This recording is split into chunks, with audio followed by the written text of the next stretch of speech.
6:38 on December 3rd, 2024. I now call this public meeting to order. Please be advised that FATV is recording. I ask that everybody in the audience, if anyone's recording, please let us know and turn phones on silent mode. We'll start off today with a special presentation from Andy Engel from Growing Places Local Food Works, who will share with us what's going on with Local Food Works and regional food. Yes. Feel free. Okay. Take it away. So good evening, everybody. I can stand up so everyone can see me and I don't have my back to them.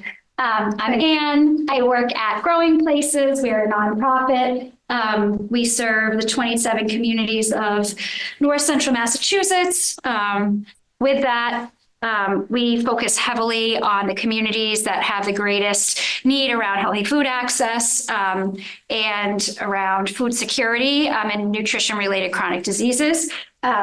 So Growing Places was founded in 2001. I was not the person who founded Growing Places. It was two women from Harvard, Massachusetts, actually. And they started the organization because they wanted to address the food access issue. And they really started with doing gardening and building backyard gardens for low-income households and getting all the materials donated. So that is how Growing Places was founded.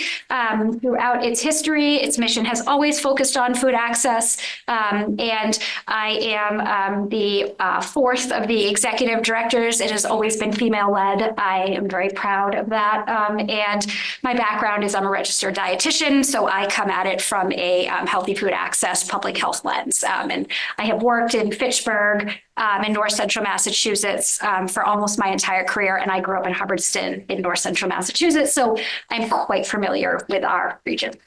So Local Food Works, I'm going to tell you about it, what it is, because I work for Growing Places. And so there is a direct connection. Can you take it to the next slide? So if you aren't familiar, there's Massachusetts.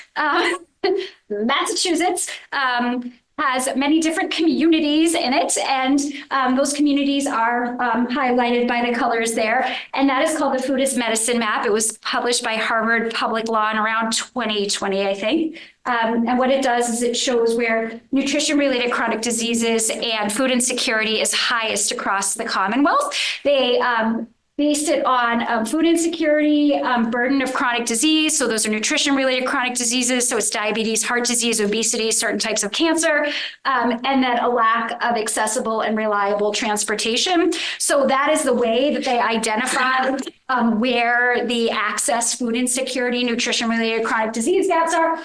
And I always start whenever I'm talking to a group with this map, because this is the root of what we do. What it shows is that North Central Mass, holistically, when you look at us, has some of the highest rates of nutrition-related chronic diseases and food insecurity in the state. Interestingly enough, we also identify as a region, not typically contiguous communities when you're looking at social service organizations, because in order to have enough scale, in order to make an organization happen in this region, it's typically based on the number of people. And one community alone doesn't have enough people in order to have a social service organization that's large scale enough to really have, a large impact. And so typically the way in these more rural areas that we work is at a regional level. So that is why Growing Places works at a regional level. Also, when you're looking at a food system, it is not one community. Food does not stop and end at a town border.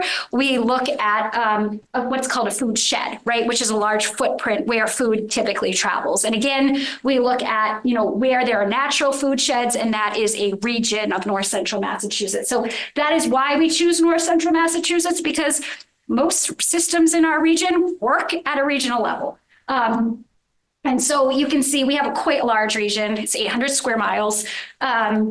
There are 27 communities. It is very disparate. There are urban areas like we have here where we are right now. And then there's very rural areas that have very low internet access, transportation barriers, much worse than what these urban areas have. and also rural poverty. And so within this region concerning, there are 11 USDA food deserts, which also can be called food apartheid because a desert is a natural phenomenon where a food apartheid is person-made. And so we create food deserts by not putting grocery stores and other healthy food access amenities in communities. And yet we have 180 farms. So that is why I am here, because we have 180 farms and you are an ag commission. So that is what we shall talk about. Next slide. So Growing Places, working with our community health network, every region, like those regions I was talking about in Massachusetts, have what's called a community health network. They had numbers. They had acronyms: CHNA, Community Health Network Area, and ours is CHNA number 9. That is, and our executive director here is Chelsea Patrice. And so what the CHNAs look at is they look at health disparities in a region. And so obviously nutrition and food access are health disparities, right? Public health issues that the CHNA would look at, especially when you have the red like we have in North Central Mass. And so it has always been nutrition-related chronic diseases, a priority health issue in our region. And so when you look and you say, why is it so bad in our region? Why are we so deep, dark red? You have to start to think systemically, and not that, like, just giving out food is going to alleviate the issue. And so we started to look more at the root cause of food insecurity. And when you look at any disparity related to basic needs, it's always almost connected to poverty, because that is what drives our economy and our health at the end of the day.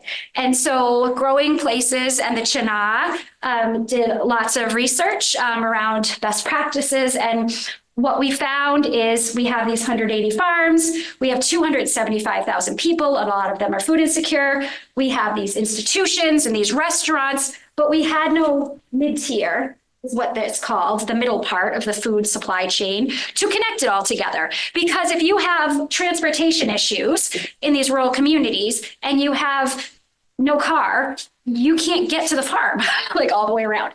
And if you are a large hospital and you have, broadliners that you're purchasing from, or a school, and there's all these procurement laws and regulations in place, you can't call 180 farmers every day and be like, do you have apples? Because I want to get your apples from you, okay? And so Growing Places said, well, we are missing this mid-tier of our food system. And so we had been, kind of our experience around it was, we had been managing the Fitchburg Farmers Market for several years. We had been accepting HIP benefits, the Healthy Incentive Program benefits, for all the farmers at the market, which doubles up SNAP benefits. And so we had been working with farms for quite some time, and we started to talk to the farmers in addition to the consumers. And we said, what would be helpful for you? And they said, we would like you, actually, like, if we don't have if we can't sell it at our retail stand, we'd like you to purchase it from us and get it out to these access points. And we said, okay. And then they also said, the institutions and the people said, the other thing is, it's lovely that we can grow beets, but then the school says to me, I can't do anything with beets if you give me a whole beet. You need to peel it for me. You need to cube it for me. You need to give it in a way that I can actually use it and it fits with my margins and my labor. And we said, okay. So when we started this whole thing, we started to address the mid-tier, next slide, and address the gaps.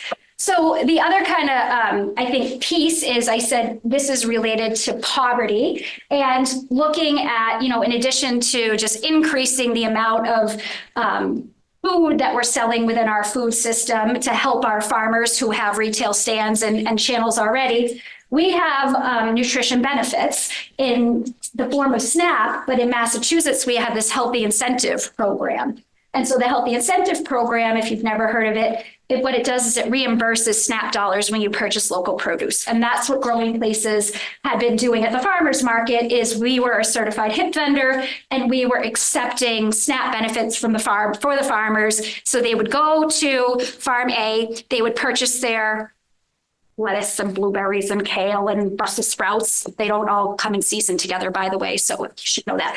And then they would come to us at Growing Places. We would swipe their EBT card, and then we would, be able to aggregate it by farmer, and every week cut a check of how much we owed to every farmer. And this is just what we did because we're a nonprofit. And so we found that there were so many people who didn't know about the Healthy Incentive Program in our region, like not a clue, because it's the best kept secret, I always say. So the SNAP program is a federal program. The HIP program is a state administered program. So Massachusetts puts money into our budget every year to help fund this HIP program. It was started in the Springfield area where there's lots and lots of farms, and it was a huge hit, and it has become a national model. Right now, the HIP program is gotten reduced. So we've been advocating all organizations like Growing Places and our farmers that they restore the money. Typically, households get $46 or $80 a month the whole year. They reduced the funds to $20 for every household because they need to put a supplement in the budget. So if you're looking for something fun to do, please advocate that they put the 10 million supplemental funds back in the HIP program, because all the farmers have planned their season based on that. And we have households that count on this. We home deliver 274 households every week with this. And their budgets have been cut in more than half for most of them. So I just want to get that out there too, because that's a really important program that helps create equity in our food system. So that is something too, because when you look at our region, they have this thing called the SNAP gap. And what they do is they look at who qualifies for SNAP versus who's actually getting those benefits. And we worked with MIT to do some number crunching for us. And what they found is that when you collectively look at our region, we are losing $6.5 million every month in SNAP because people who qualify aren't getting their benefit because the stigma attached, they don't know about it. There's a million reasons why. And then with the HIP program, only about 15% of SNAP users are actually using the HIP program because, again, they don't know about it. So that's $1.9 million a month that is not being tapped into just in our region for HIP benefits. So those are huge gaps that when you think about that root cause, that poverty again, that imagine if we could infuse that into our local economy, just that right there. It's a lot of money. Okay, next slide. And so Growing Places, I kind of started with this. We work, I say, like upstream on the food security continuum, and we look at how do we change systems in order to have a really large scale impact. We have many food pantries in the region who are meeting emergency basic needs. And what we want to do is after you're meeting someone's basic needs, we want to keep them so they're not shopping at a food pantry the rest of their lives. And we want to get them on the SNAP program. We want to teach them how to maybe grow their own food. We want to show them where the farmers markets. We want to teach them about the HIP program. And then we want to redesign the food system so it works for everyone. So Local Food Works. So Local Food Works came about because of this whole assessment process. We were talking to the farmers. The Community Health Network was doing this with us. Growing Places was working on it. Every region has something called a buy local. Our Worcester region's buy local is called Central Mass Grown. So they work on doing marketing and promotion for farms and agriculture in a region. And so they were working to build a buy local culture. And then this community-based initiative called Heal Winchendon, which is now expanded to Gardner as well, we were working with them on food access because Winchendon had lost their only grocery store. And so obviously major food access issues there. So next slide. So Local Food Works really started in 2020 during the pandemic when Growing Places had built this tiny little mobile market down there to start to aggregate, because like I said, we had been talking to the farmers and they're like, we just want you to buy it and like bring it to people. And we're like, okay. So we built this little like mobile market, tiny house on wheels, my husband and a couple of the trustees, and we had a truck and we started to bring it around to places where people with HIP and SNAP could use their benefits. And just so instead of just being at the farmers markets, to increase the access more. And then also in 2020, pandemic year, the DTA, who administers the HIP program, said, we want to start a home delivered produce program. And so we said, great, we'll pilot it with you guys. And so in addition to our little mobile market, we started to home deliver produce to individual households too. Next slide. So that was 2020. In 2021, that is when Local Food Works was born. And so you see at the bottom here, those are the organizations that we brought together. They are the founding partners of it, to really look at the systems very holistically, and begin to put that infrastructure for the mid-tier in place. And so what happened in addition is we did a really large food system assessment, but we got a USDA grant to write a business plan and an operating plan for that mid-tier. And so that then allowed us to have a real have tangible benchmarks, but also a model that we could hang our hat on, that we would be able to utilize to really build the system that we wanted to. And then we expanded our distribution that we had started. So we knew it was working because it was going up and not down. So that's always a good thing. So that's 2021. And then next slide. In 2022, we really started to aggregate from lots of farmers. So by that year, we were aggregating probably from about 30 North Central Mass farms. We were delivering to 200 households by then. We were finishing up the operating and business plan, and we started to build the processing center that we needed to do to form the regional food center. And so the regional food center, people always say, they're food hubs. You can think of a food hub as this one place, but a regional food center is looking at a region holistically, looking at the assets in the region, and then bringing that infrastructure together. So people call it like a campus, a food campus sometimes, like all the buildings on a college or a university work together. And that's kind of how we think of our food hub, our regional food center. But it's not one location, it's many locations together and all different partners working together. So the other thing that we did is our community foundation had gotten food insecurity funding because of COVID. And instead of, they gave a lot of it to our food pantries to shore up basic needs, but we also worked with them in order to get the funding to farmers and more upstream. So we got well over $200,000 to farmers to scale up their infrastructure. And so over the years, probably about 40 farmers all different farmers in North Central Mass have benefited from this funding. And so they've done things like build high tunnels to do simple things like put in fences to installing hand washing stations and butternut squash peelers, maybe at World Farmers. So those are the types of things that the food infrastructure funding did. And then also we used the funding to buy a lot of processing equipment for the food center, the processing center. Next slide.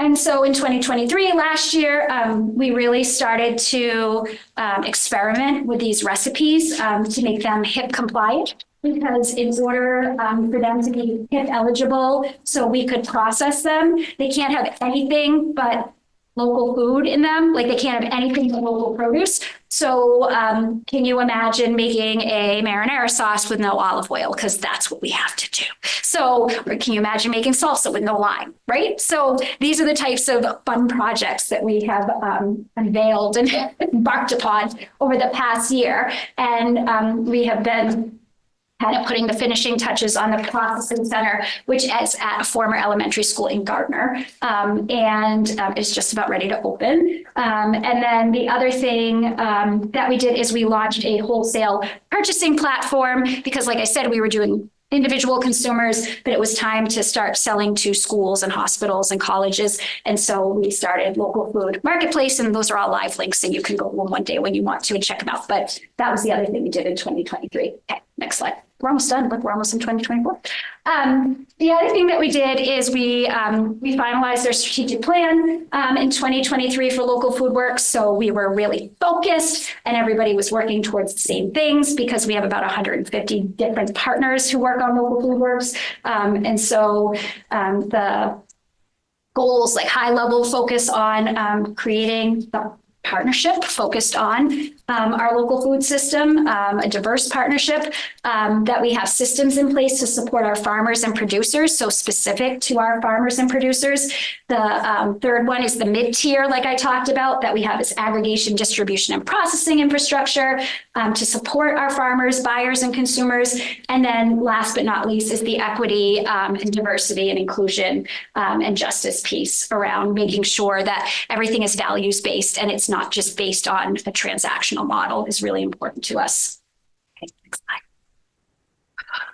And last but not least, there's a picture of our lovely processing center almost completed. So you can see it has steam jacketed kettles, it has butternut squash peeler, has brand new 3-bay sinks. That hood has been replaced up there. It doesn't have duct tape on it anymore. It's amazing. We have a flash freezer, we have dehydrators, we have all the things you need in order to make the food accessible for our institutions and our customers.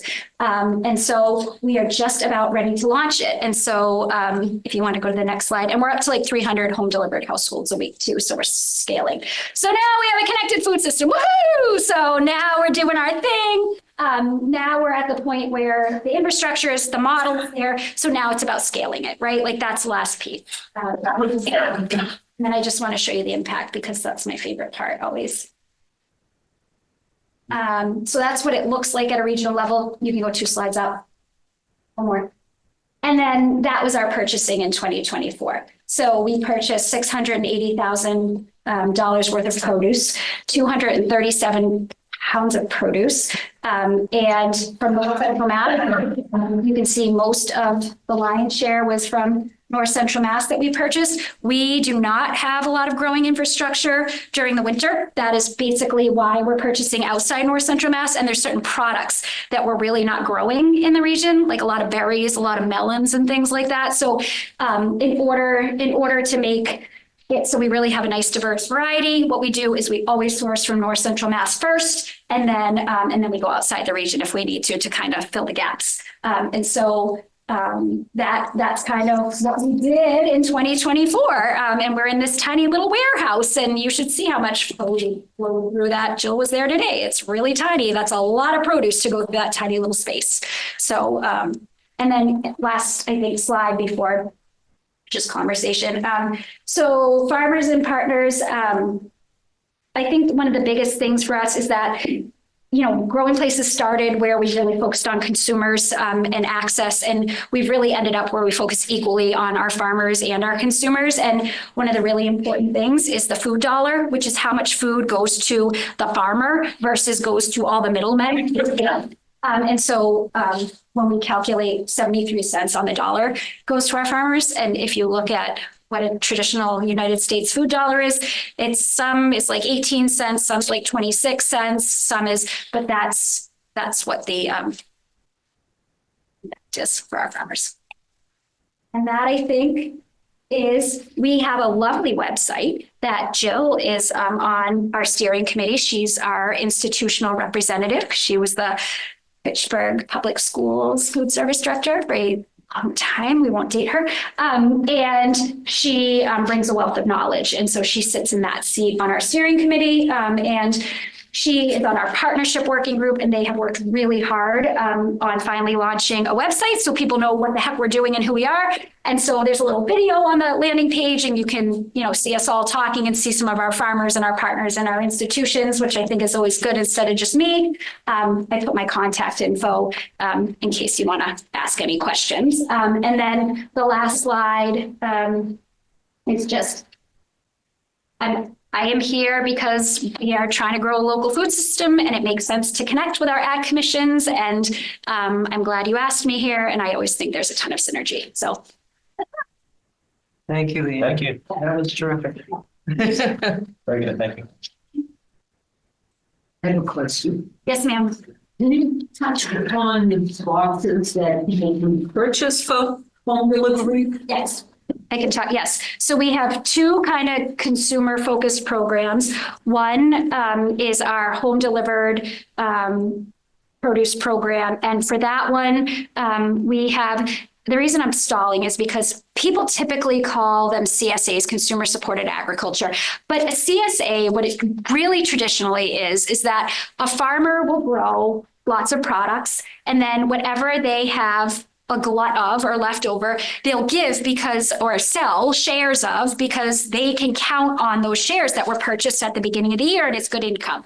What Growing Places does is because the equity piece, the access piece, and quite frankly, because I'm a dietitian, I just want people to eat the damn produce. And so when we created our CSA model that was paid for through the HIP program, we ask what do you like? What don't you like? Do you have any chronic conditions? Do you have any food allergies? So that is part of our process. Over the years, because we've been doing it for 4 years now, we've refined the process because in order for us to do it, we can't customize every single one every time. So this year, as we're renewing our HIP contracts, we're asking everyone what are the top 10 leafy greens you don't like that will make sure you never get. What are the top X you don't like? And then what do you like the most? And we pack that way. It just helps us to be able to scale a little bit. But we still ask about chronic conditions and food allergies and things like that. So the way ours works, you don't pay a share up front because it can be really expensive and it can be an access issue. So we do a weekly, if you pay by credit card, it's a weekly 10, 20, 30, whatever you want to do deduction, out of your debit card. It could be once a month, you get a $40 bag. It's, however you want to do it. But then we do the HIP program. And so that's the 85% of our home deliveries are on HIP. So I know we're doing what we want to be doing.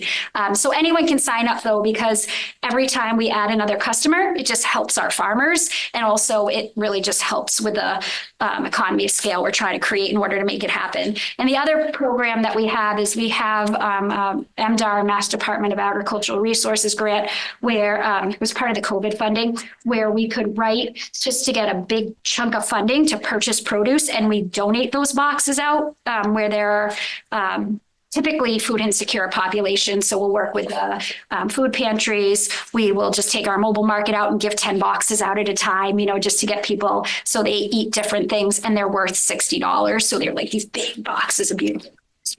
So we make 150 of those every week and bring them to at least like 6 places in the region and distribute them. Thank you.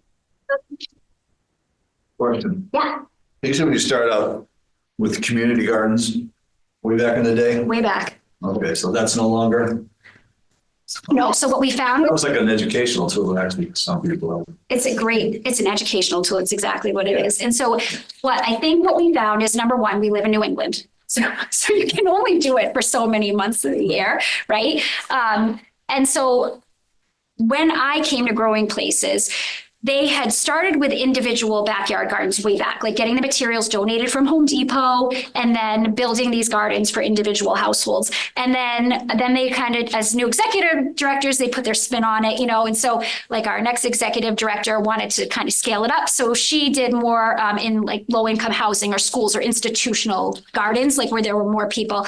By the time I came, technology had come along, and I worked in the schools, for quite some time, and with the older adults with senior centers. And I tapped into technology and I started to do indoor growing with tower gardens and things like that, just to make it so it could be more year round and reach more people. And then we still manage, there were 3 gardens that were kind of our original gardens when I came that we've tried to adopt out. So one was in Clinton.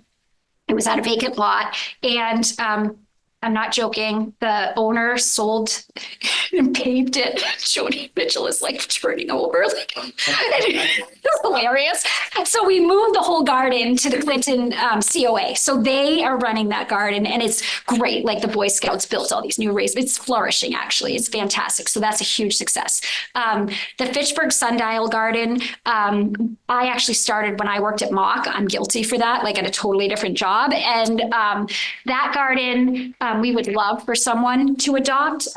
What we do, and as far as us maintaining it, is we try and like get new beds and things like that for it, but coordinating it is really hard. And then the last garden is that we're at the Trustees of Reservations, and that's where our office is in Leominster. And so we manage that Pierce Meadow Garden with the trustees. So like we coordinate the people and they manicure it and things like that. So you've expanded out basically to purchasing from 180 farms in 33. So we purchased from 33. 33 from North Central Mass and 5 outside North Central Mass. So about 40. and then you're going to be bringing it to your processing center. Yeah. So some of it will go to the processing center.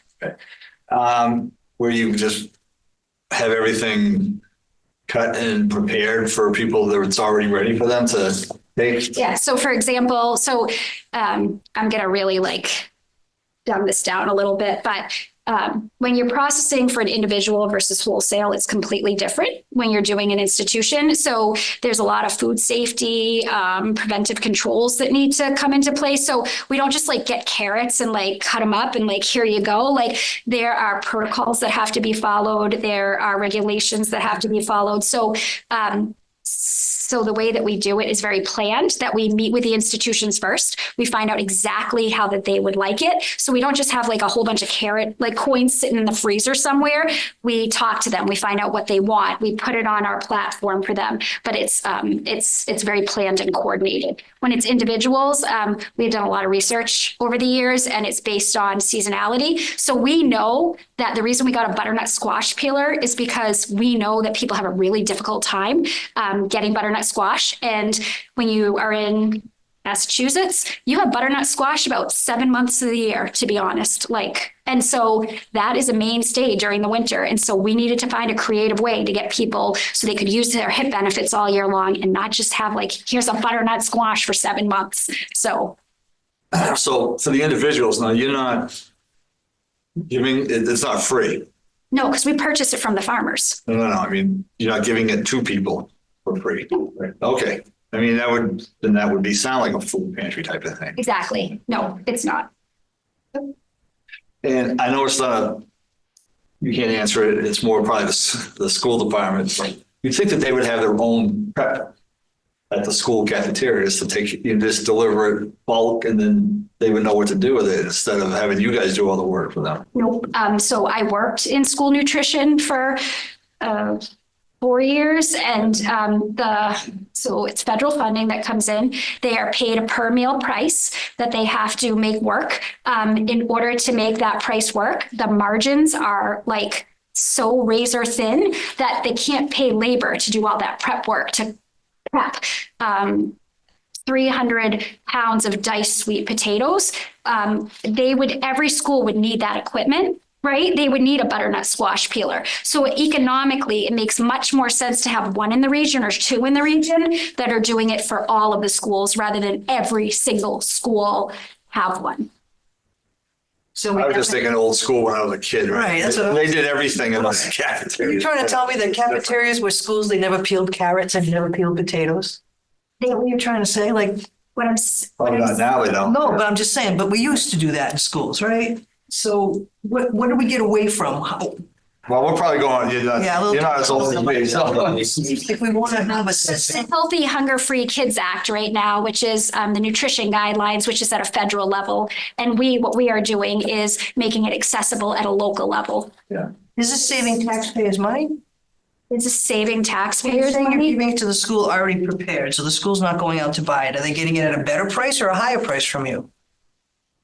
Because I own a business. I buy produce all day long. I can buy produce, right? I know how to buy produce. I know. Why can't a school go out and buy produce? Like I buy tomatoes. Are you I'm processing? angry. I'm angry. Are you processing? They buy it from across the country, across the world. I guess I don't understand. You're buying the tomato and you're fixing it for the school?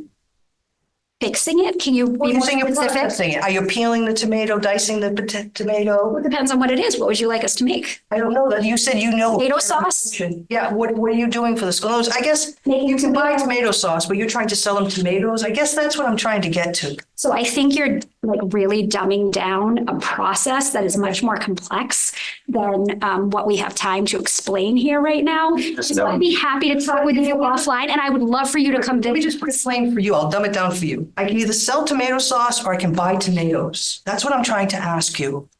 Are you selling the They're school? two different products. Right, but schools buy tomato Whichever way, sauce in a can. whichever way they would like it, we would. But I'm saying it's more healthy if they get a tomato rather than a processed thing. That's what I'm trying to get to. That's not necessarily Not true. necessarily true. So it seems to me like Yeah, we need to move on for the meeting. maybe what happened is that the management of the school cafeterias was privatized, and that's what created the problem. We can talk about this another day. But Like I said, it's much more, it's a federal. I get that. I get the funding. thank you, Anne. Very much. It was really great, and we hope to talk with you again. And you have my contact information. You can all contact me and ask me anything that you'd like at any time and come visit us and volunteer for us, and I'll show you how to make tomato sauce for the. All right. Good, thank you. Thank you, Ann. Matter of fact, stop by. I'll give you Not some. me. Mix it tomato sauce. Okay, we're gonna move on to housekeeping items here. Yeah. I think Minutes, and everyone can review the previous minutes and follow.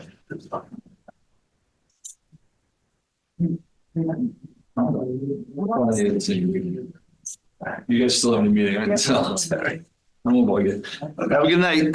Thanks.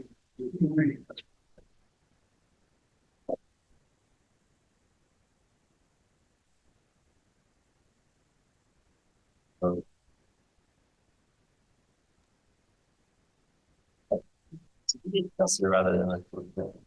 38. Hey, Evan, just so you know, I'm here when you need it, so Yeah, like 5 minutes. Sorry to keep you Cool. waiting. Yeah. not at all. Which minutes are this? October 1st.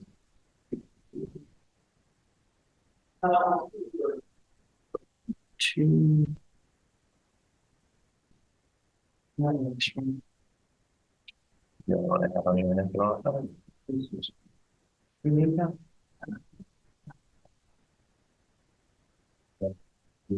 Is there a motion to accept the October 1st meeting minutes? Motion. I'll second. All those in favor? Okay.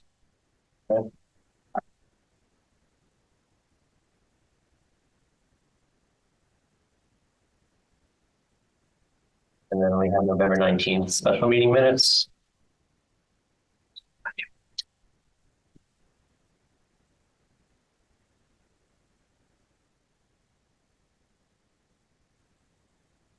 Also executive session. Right, well, we had a public, we opened it public, Oh, okay. went to executive, and then we closed in public again. Yep, okay. Is there a motion to accept the November 19th special meeting minutes? Motion to accept November 19th special meeting minutes as drafted. Is there a second for that? All those in favor?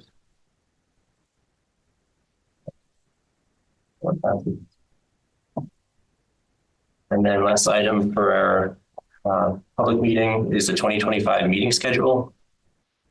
Proposing to have quarterly commission meetings and to change the day to Wednesdays. Did everyone get the copy of the meeting schedule? So we would have March 5th, June 4th, September 3rd, and December 3rd.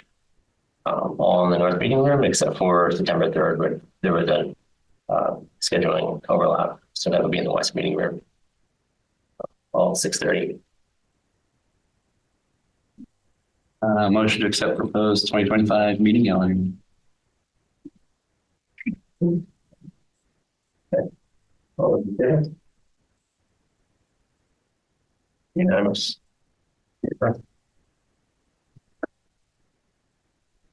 And then lastly, item 5 on the agenda, convening to executive session in accordance with Reason 6, include purchase, exchange, lease, or value of real property. And also Reason 7, to comply with or act on the authority of any general or special law or other other requirements, not to return to open session upon conclusion. So we'll take a roll call vote for this. So, James, in favor of executive session? Yes. Okay. Myself, Carol said yes. Pino, aye. Okay. That's unanimous. Executive session. The public portion of the meeting is now closed.